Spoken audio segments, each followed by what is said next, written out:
Hi friends, welcome everyone to our animal communication webinar. This is Olga Scher, your host. I'm with Antinanka Earth Art School, and today we have a guest, very special guest, Lynsay Spencer. Welcome, Lynsay. We are very honored to have you. We have a wonderful topic, and we'll be learning about animal communication. I hope you had a chance to look at Lynsay's bio on the screen. Thank you very much, Olga, for the opportunity to speak with everyone tonight. I really appreciate it. Um, Again, as Olga mentioned, my name is Lynsay, and I work a couple of different things. I make animal treats, or I make pet treats. I do some freelance social media marketing, but I also am an animal communicator. And tonight, what we're going to talk about is a little bit of an introductory course, I guess you could say, to animal communication. Um, Communication, in a lot of ways, whenever we think about how we communicate, we think about words, but words aren't always the way to go. This is a picture of me with my first dog, and I knew at that age that that dog and I had a very special bond.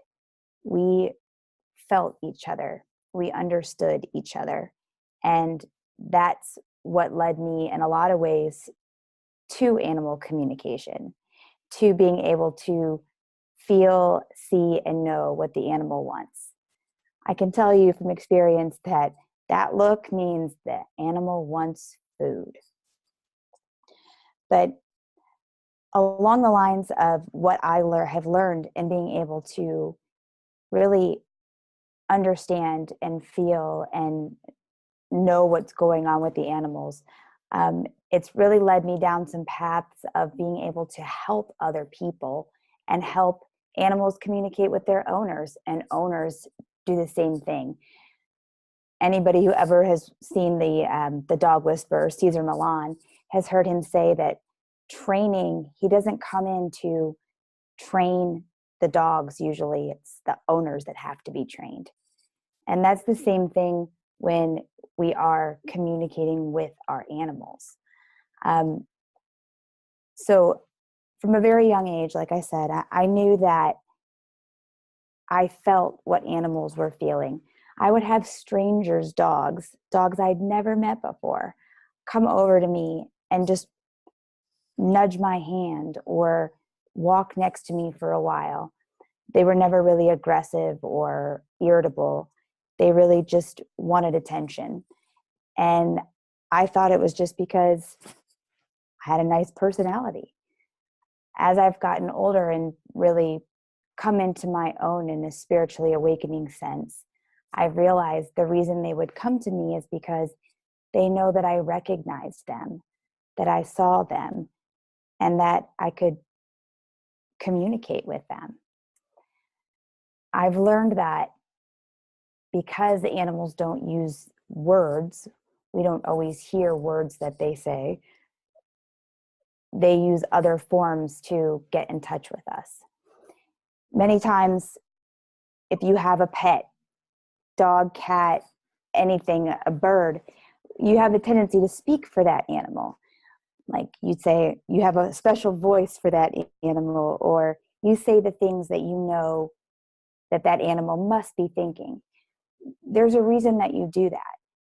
That reason is because that animal has either shown you, made you feel, or communicated to you in some way that that is their personality, that that's how they would speak. And once you really start to read into those cues of the way they may cock their head to one side, or certain looks that they give you, even different sounds of their bark, these are all cues and tools that they're using for you to get to know them better, for you to be able to communicate with them.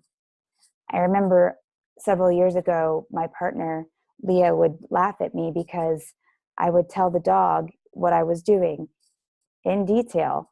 I would logically reason with her. And it sounded kind of funny, I guess, to somebody who was listening to me, but I knew that she understood me, and she would answer my questions in the way that she could. A lot of times the answer to my question was her turning her head so she couldn't see me anymore, or rolling away from me so she could ignore me, or walking into another room. But I know that Finn heard me. I know that my dog heard and understood what I was saying. And that's how we started our relationship, our communication relationship. And now pretty much any different move she makes, I know what's coming next, or I know what she's thinking. And when she's in trouble or when she's upset about something, she lets me know about that too. So really from start to finish, at a pretty young age, I knew that I had a connection with animals. And as time has passed, I've been able to recognize communication patterns with them, within animals and within myself, and really use it to usually help animals get through to their owner what they need their owner to know, the different things that are important to them. But it's a lot easier for me to be able to talk more about what I do when other people have questions for me. So if it's okay, Olga, I'm fine with opening this up. And if anybody has any questions about different forms of communication with animals or anything like that, I'm definitely, it's easier for me to open up that way. Absolutely. Yes, friends, if you have any questions whatsoever, just turn on your microphone, your camera. We will have a conversation. Maybe you have a pet and you've been wondering about something that your pet is trying to show to you or communicate to you. We can discuss that as well. And Lynsay, I love all of the pictures of the dogs that you sent us. They are just the cutest thing. Well, thank you. Actually, I believe coming up is a picture of a dog that I was able to. This is my in-laws' dog, Sammy, but another big black dog. Her name is Maggie, and she is in one of these pictures. Maggie and her owner were having some issues with communication, and once I was able to get through to Maggie and explain to her owner that Maggie was really just looking to understand emotions. She wanted to know what each emotion meant so she could better communicate with her owner. And once that happened, a lot of their issues in the house dissipated. Please. Lynsay, it's Jill. It's Bear's mom. How are you? I'm doing well. Jill, how are you?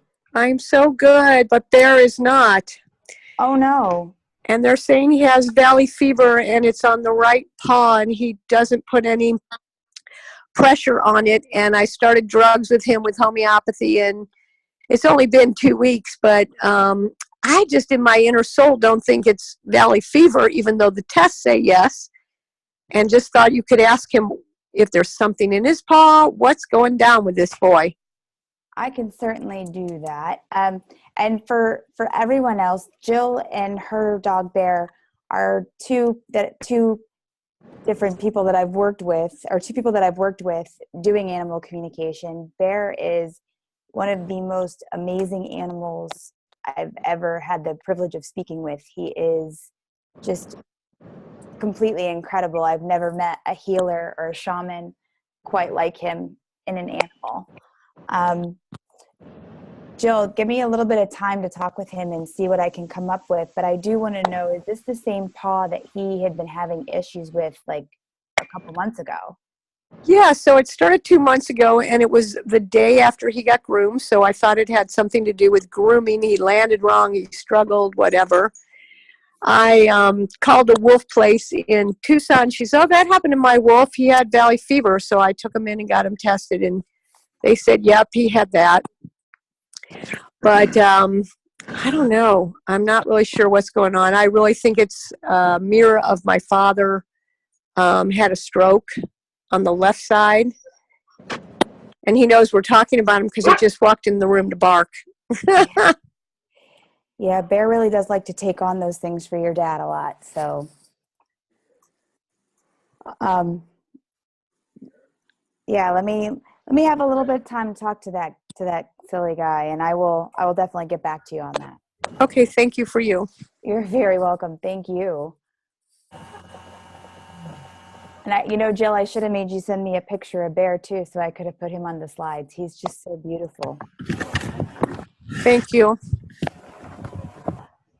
Lynsay, how does it, can you just tell us when you communicate with animals, is there any kind of a protocol, or do you need to have them right next to you, or how does it usually happen?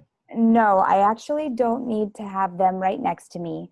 It is something that I can do in distance. A lot of times animals need their owners to in front of them say it's okay to communicate with me. So that it's kind of that permission to say that they're not doing anything wrong, that it's okay with their owner. Everybody is fine with what's about to happen. And as far as what happens after that, it's different for each animal. Some animals they'll send me pictures. And in those pictures are things that I may understand and be able to communicate to their owner. Sometimes they send me like movies almost of what happened. Or in the case of one dog, Maggie, when she doesn't want to talk to me because she knows she did something that she shouldn't have, she'll send me a picture of her and a pool float ignoring me. So it does vary though. With one of my dogs, Finn, I'm able to actually hear her voice when she wants me to. But it is dependent on the dog, but the first thing I do try to do is get that permission from both the dog and the owner at the same time. And that can be done over something like this, over Skype, or even over the phone. I've been able to have them hear my voice and get that permission, and usually it moves from there. Oh, wonderful. So I have my dog sitting right here. I mean, if I asked her to join, would it be okay for her to show her? Absolutely. Absolutely. And maybe you can see if she has anything to say. Absolutely. Yeah, thank you. Let me go see. Can I ask a question while Olga is taking her dog? Absolutely. Okay. My husband has a very, very special relationship with the different dogs. And some people don't believe in this. Most of the dogs love him, adore him, and he is very good with the dogs. But I noticed few times when we're passing by, even like on the beach, and the dog is quite away, my husband has this feeling when the dog is friendly or when the dog is very aggressive. And they have like a relationship, dog and my husband, that even they love each other, or there is some like a hate relationship. Is it really possible? Absolutely. It's absolutely possible. So for him, when you talk about him knowing at a distance if a dog is friendly or not, so when it comes to animal communication in general, we're all able to do it. It's not something that is just one person can do and everyone else doesn't have it. We're all able to do it. It's really just more about if we're paying attention to it, and then what we're doing. If we're more inclined to listen. So I have a feeling that your husband, because he must really care about the animals, he is paying closer attention and he's listening a little bit harder. And so he's able to get a sense of them and the feeling of them. And it's quite possible that he's just getting a good reading on them. But it's always like a mutual, if he feels an aggression in dog, the dogs are very angry and they very like, agitated. Right, because a lot of times they don't know like, hey, wait, how is this person in my space and knowing what I feel? He really must get a great sense of them. And that is, he can read it in their energy, he can read it in their vibration, and he can likely read it in the messages that they are sending him, or that they're really sending into the universe. So he can read those messages. So it's pretty incredible, but it's really a skill that, again, we're all able to have. Just, he has a very strong draw to that. So it's pretty incredible. And he should, I would say, listen to him. If he says that a dog is aggressive and you should probably stay at a distance, I would listen to what he says. I do, because I had more than one chance to notice, to get a proof that he is right. Absolutely. You're very welcome. Tell him to keep up the good work. Okay. Thank you. I can't tell. Olga, did you return with your puppy? Yes, we're here. I don't know if you can see us or not on the screen. Oh, hi. Hi, this is Gigi, and she has one of my earbuds, and she's listening to you now. She's very amazing. I can't believe she's letting you do that. That's pretty incredible, Yeah, actually. she seems very content and calm. She is a doll. She is very protective of your kids. That's nice. It's always nice to have animals that are good with your kids. Mm-hmm. In fact, we had an experience just the other day on the phone, Olga, you and I, with your bird that you said isn't always. That is true. Very we happy. did a walkthrough with Lynsay, and my parrot, who's always very loud and overprotective of me, he never lets me talk to anyone on the phone or in person. The minute I open my mouth, he starts interrupting and screaming. And the second we turned on our Zoom webinar, he just went quiet. And he was all attention, paying attention to everything that was going on. And I've never seen him behave that way before. It was really special. And a lot of times that's animals in general know that someone sees them as more than just a bird or a dog. It's knowing that the other person sees them as a soul, as a real being that has feelings and communicates. And it seems like Gigi's she's very content. She's not a big barker, I see. No, Is she sleeping already? She is just like resting in my arms, being very happy. She is observing my daughter who's eating something. She's very curious about her food, so some of her attention is there right now. Well, that happens a lot. Food is a big factor in what animals are telling us. Yeah. So can you give us some tips, maybe how we can improve our communication lines? Absolutely. Something that we can do at home with our with your individual animals. Well, again, I have to ask you this, Olga, since you have Gigi right there. When you are going through the house and somebody asks a question, do you ever answer like you're Gigi? Like, do you have a voice, or do you speak for her sometimes? Sometimes I do, but not that often, no.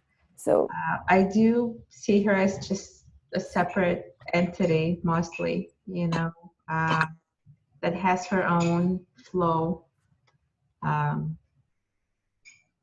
But that too is having her own flow, and you knowing that is also sort of, it's a form of communication that you two have built. You sort of see how she moves.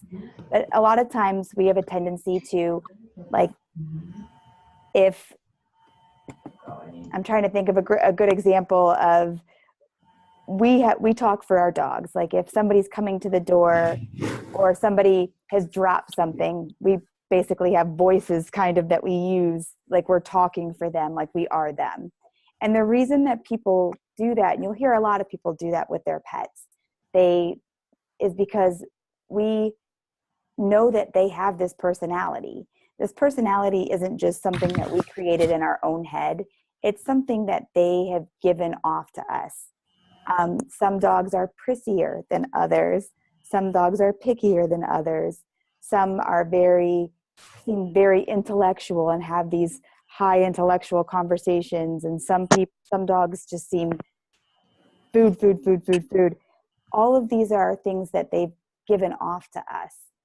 Different pictures that they've given us in our, like, pictures that we've seen in our heads of them. It's different energies that they've sent us, different vibes that we feel from them. And we've sort of we know that they have this personality. It's not something we make up. They have actually given us glimpses into their personality. And what each of us has the opportunity to do is just really listen and start to trust that. If you feel something from your animal, like pain, if you feel sadness, if you feel happiness, any emotion that you feel from them, don't think that it's all in your head. Know that that's something that they're showing you, they're sharing with you. And the more that you acknowledge that they're sharing those things with you, the more they're going to give you, so that you can learn more about them. And it does have a lot to do with different energies and vibrations that they give us and that we give them. So when we're sad, a lot of times a family pet will come to your aid.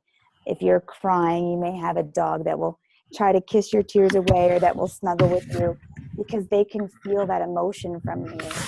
And when they're sad, they give off a emotional vibration as well. So we know to pet them and love on them.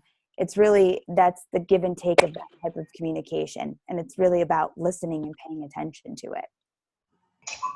So I was going to ask what you think about the difference in, like, when we lose a pet. So, like, whenever we lost Sylvia, and then Scarlett is, we lose Sylvia on Monday, which is our cat that we had for a number of years. She got cancer and she died within a month.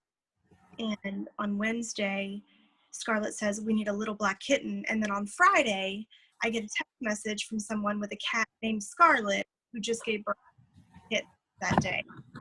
So 6 weeks later, we bring home Emily, but then Emily has so many of the same characteristics of Sylvia, things that are different for cats or odd for cats anyway. Like, every night when I take a bath, she jumps up on the side of the tub just like Sylvia, drinks out of the bath water, and then lays beside me on the rug.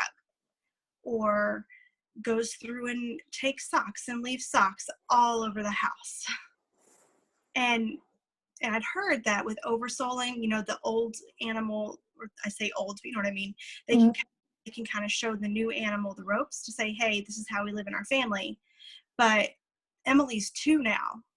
So, and there are times when I look out of my eye and I think maybe she really is Sylvia. She incarnated that fast, which would be odd, I guess, but maybe not. So, you know what I'm trying to say? Yes. And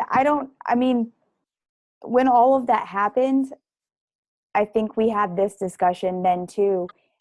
Sometimes, especially with animals and animals who have their people that they are attached to, if their physical body gives out and they need to come back quick, they're on the higher plane to be able to do that. Yeah, well, she came back as an all black cat who statistically is healthier, because in her old life she was extremely unwell. I mean, she wasn't unwell until the very end, but when we got her, they said she would never live past 2. And then, she lived to be 7. Right. And now little Miss is 2. Right. And she's all black and she's healthy as a horse, except, we had to go to the vet, but she had a UTI, which that happens to all the ladies. So. Right. Well, I think especially with the things that your kids have gone through and are going through, that it needed to be quick turnaround time. So I think it's definitely possible. And if it would have been just her showing her the ropes, I don't think there still wouldn't be that look in Emily's eye that Yeah. you know is Sylvia. Scarlett, out of the blue, called her Sylvia the other day. Well, The blue. yeah. I definitely think that it's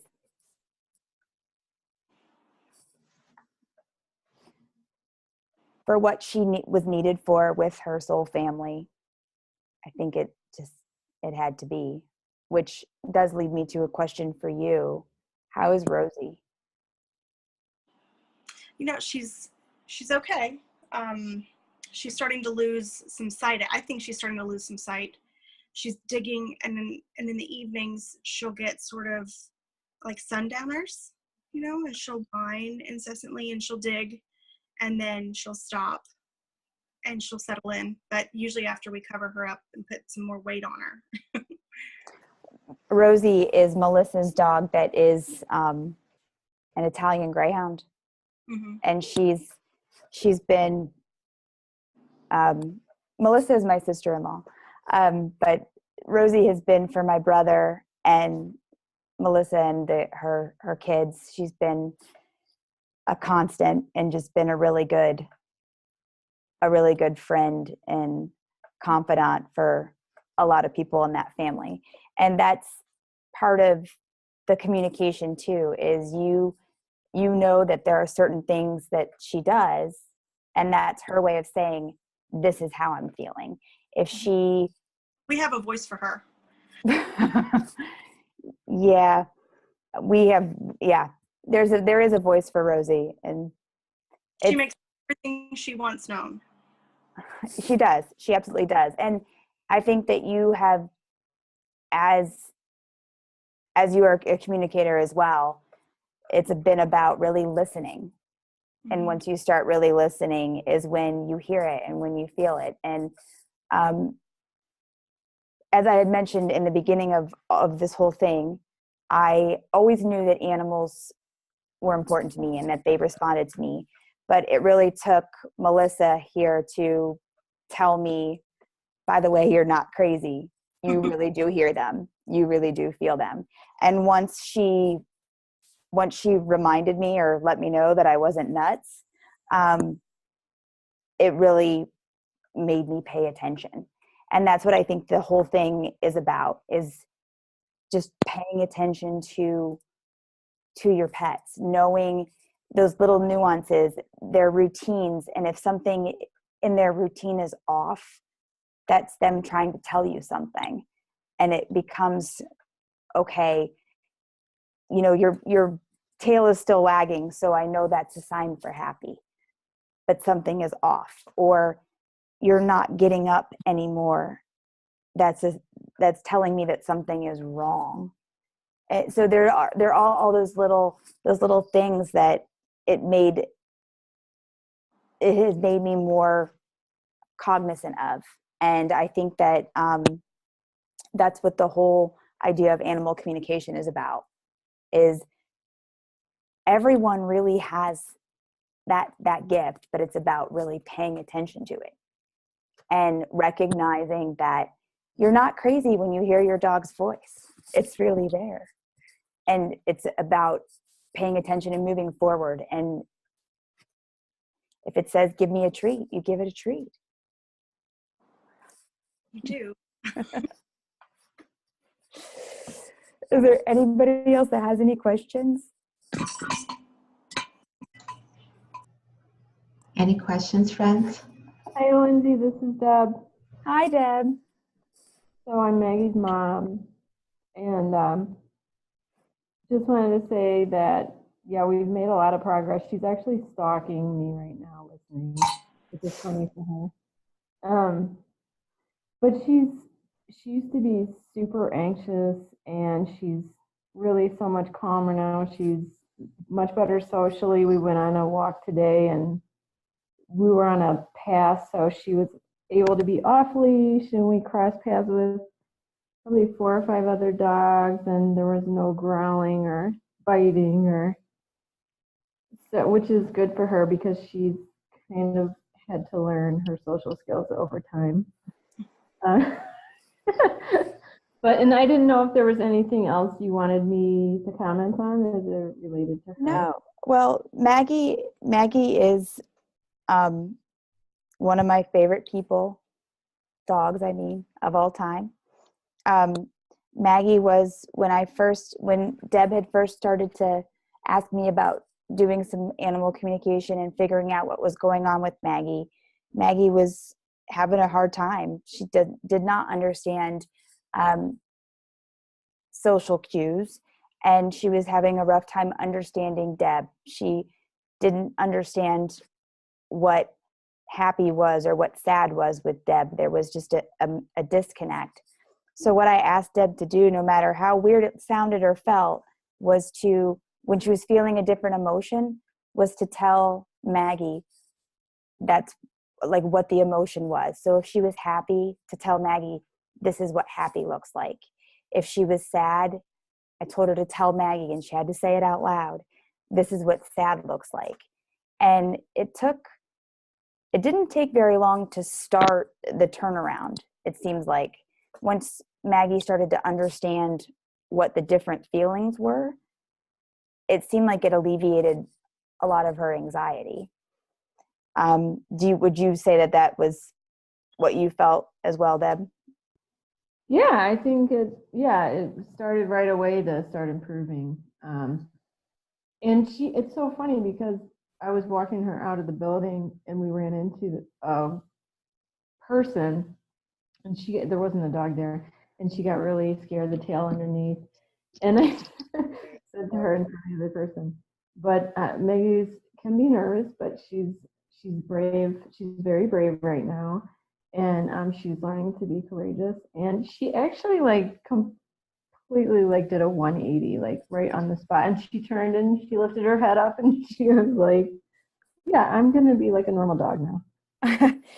And for anybody who thinks that your dogs don't, like I said before, I would explain with logic to my dog what I was doing. If you don't think that your dog understands you or hears you, that right there is proof positive that they do hear your words. They do know what you're saying. And Maggie just recently moved. Maggie and Deb moved, and I had told Maggie before she left their old home, that she got to go to this new place and she could be whoever she wanted. And if she wanted to be brave new Maggie, she could be brave new Maggie. And it seems like she's really embraced that too. So I'm super proud of my Maggie. She's good people. Well, dog people, Thank you very much, Deb. I appreciate it. And thank you, Maggie, for being such a good, brave girl. Has she walked away yet? No, she's totally staring at me. She's sitting on the couch. She never sits in here. She's usually in one of the bedrooms, but she's not. She has to be a part of it. That's awesome, because usually when she knows you're talking to me, she thinks she's getting told on, so she doesn't usually stay around. That's a brave new Maggie. I'm super proud of her. Thank you again, Deb. I appreciate it. Is there anybody else that has any questions?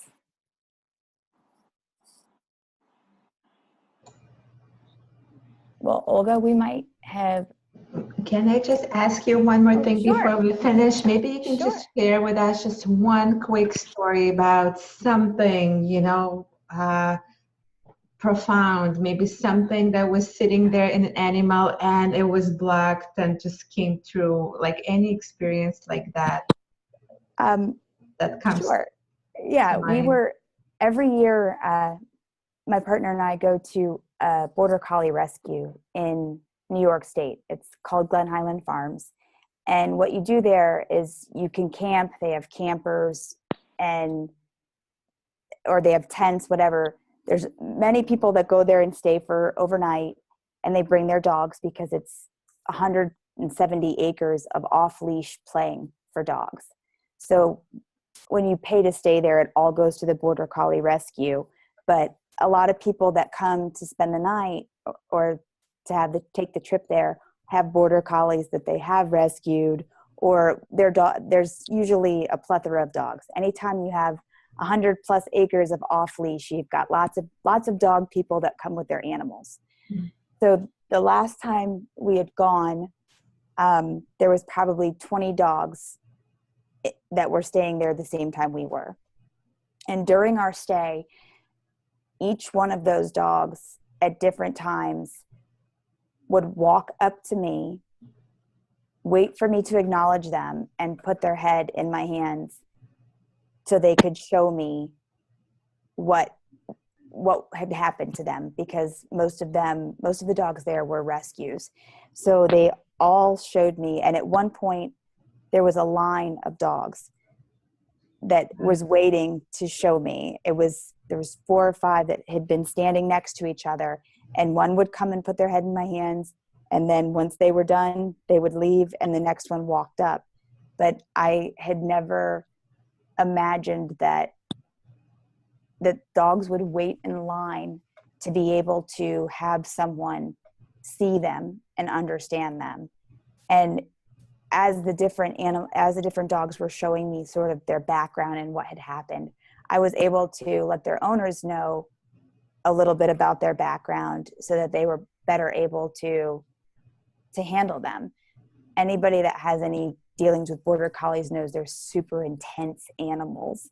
So sometimes their owners were a little overwhelmed at their intensity, and I was able to kind of give their owners a glimpse into what had happened, and it felt incredible to be able to help even further these dogs that had already been saved. That is such a moving story. Thanks so much for sharing. Thank you for everything. Thank you for letting me talk a little bit about what I do. And I do really appreciate the opportunity to kind of put it out there and let people know that if they feel these same things, they're not alone and it's not scary. Thank you, Lynsay. And I think someone else may have a question. Lynn? Hi. Lynn, hi. Great to see Good you. to meet you. Same here. I just had a really cool story about how dogs communicate. A few years ago, our golden retriever had brain cancer, went through a whole bunch of stuff, but ended up finally dying. And on the day he passed, we went down, and we always bury our dogs down by the creek where they love to be. And we had this little ceremony for him. And when we came back up to the house, I looked on the front porch, and there was this humongous Great Dane and another golden retriever. And I was like, oh my God. So I went up to them. They were just standing on the front porch. And I'm like, well, hi, are you here to pay your respects? I got 2 leashes from my garage, and I walked them down by the creek, and I'm like, well, here's Tucker. I guess you knew him. Every once in a while, our dog would go off, and not very often, but every once in a while he'd go exploring.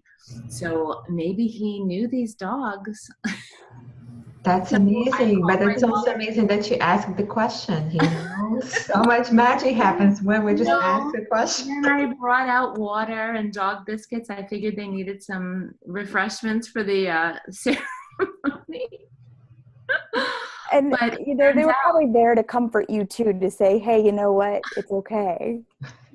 It was amazing though. It's like they knew. It's like they just knew that they needed to be there. It was crazy. And so I called my oldest daughter, who knows all the dogs in the area, and she didn't know who they were. And she kind of looked on Facebook and realized one of her friends had a Great Dane, or she heard of it. And this was probably a couple miles away from our house that these dogs came. Oh, wow. Isn't that amazing? Yeah. And they know each other. And then again, they know what we're feeling, and they know what the other dog is feeling. It's pretty incredible that they came there for a memorial service, and they made sure that there were treats and everything. I mean, that's wonderful.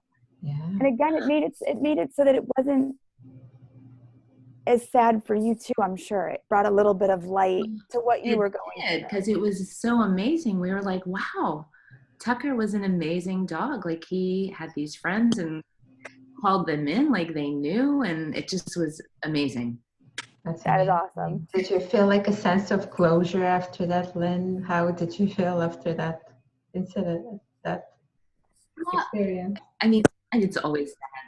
I mean, we've had 4 dogs. We have our last one still, but yeah, it's always hard when you lose a dog. Terrible. But no, I mean, after these 2 dogs showed up, you know, it must have brought some like lightness, maybe. Oh, it did. No, it definitely did, because we knew he was special.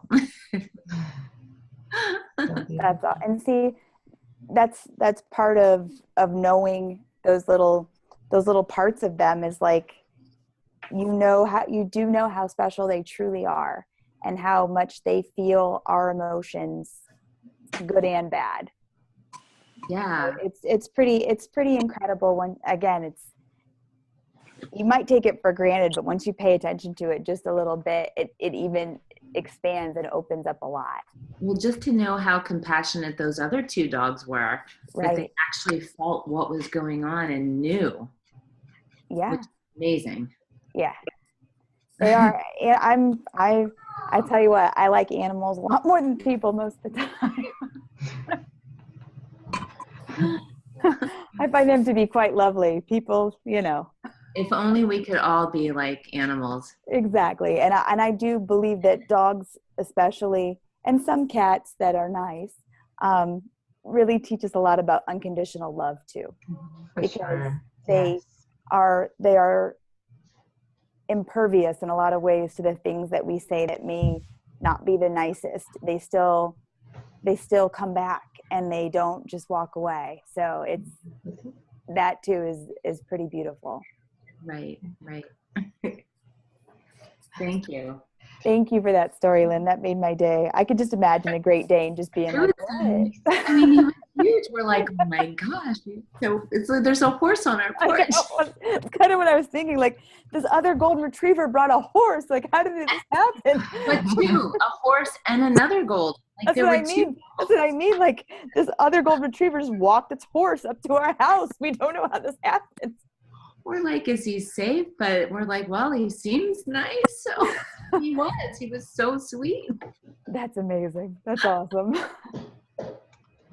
Well, thank you so much, Lynsay. We really appreciate everything that you shared tonight. And I hope people found it useful, because I certainly did. And I know that I will now pay my closer attention to both of my animals at home. And hopefully we will have a little more peaceful, atmosphere, because the bird tends to be very loud at times. So I know some of your friends tuned in a little late. We will have a recording available in a few days. We have a group on Facebook. If you're on Facebook, it's called Auntie Nanka Earth Arts Online University. And feel free to join, and we share everything there, all of the upcoming webinars, recordings, everything in that group. Thank you, guys. I really appreciated you being here, and you have a great evening. Good night, everyone.